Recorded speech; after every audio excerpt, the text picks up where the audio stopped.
Alors, hier dans ce journal, nous évoquions deux rapports, l'un de l'ONU, pour qui les opérations à Gaza sont caractéristiques d'un génocide.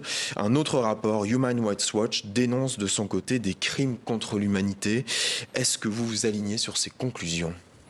Vous savez, nous, avant tout, Oxfam, on est une organisation présente sur le terrain, une organisation humanitaire qui tente d'avoir les réponses les plus pertinentes à tous ces conflits. Et donc on se réfère directement aux Nations Unies. C'est quand même une entité reconnue universellement. Et en fait, depuis février dernier, la Cour internationale de justice a affirmé qu'il y avait un risque de génocide. Aujourd'hui, on est près de 9 mois après. On voit que la situation n'a pas changé. On voit que c'est même encore pire d'un point de vue purement humanitaire. On est dans une situation qui est dramatique, l'intégralité de la population souffre de famine, etc. etc. Donc oui, en effet, aujourd'hui, des instances comme les Nations Unies qui s'alarment une fois de plus de ce risque, il faut d'urgence l'entendre. Alors on disait Human Rights Watch parle en tout cas de la faim utilisée comme arme de guerre. Vous, à Oxfam, vous êtes spécialiste sur l'eau et les infrastructures hydrauliques. Est-ce que ça veut dire qu'il y a donc des preuves qu'Israël détruit sciemment l'acheminement de l'eau potable à Gaza? Oui, tout à fait. Nous, on a publié il y a quelques semaines un rapport qui mettait en exergue en fait l'utilisation de l'eau comme une arme de guerre. Comme le mentionnait Human Rights Watch, on voit la même chose sur les enjeux de faim. Et on a pu en fait répertorier le fait qu'aujourd'hui, l'intégralité des usines de traitement des eaux usées, par exemple, ont été détruites. L'intégralité.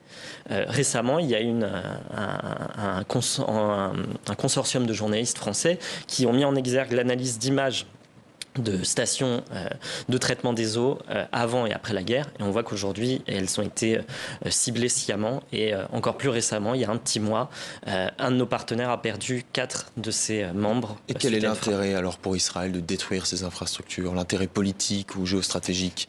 Aujourd'hui, tout simplement, c'est d'un côté, on a affamé cette population. Aujourd'hui, cette population n'a plus accès à quasiment à la moindre goutte d'eau propre. On estime qu'il y a moins de 5 litres d'eau propre par jour et par personne. 5 litres, on pense au fait de s'hydrater, mais c'est aussi pour l'hygiène, c'est pour la cuisine, etc. etc. C'est absolument minime. Aujourd'hui, l'OMS recommande 50 litres d'eau par jour. Mais dans l'objectif d'Israël d'éliminer le Hamas de la bande de Gaza, quel est l'objectif de bloquer l'accès à l'aide humanitaire, de bloquer et de détruire ces infrastructures hydrauliques?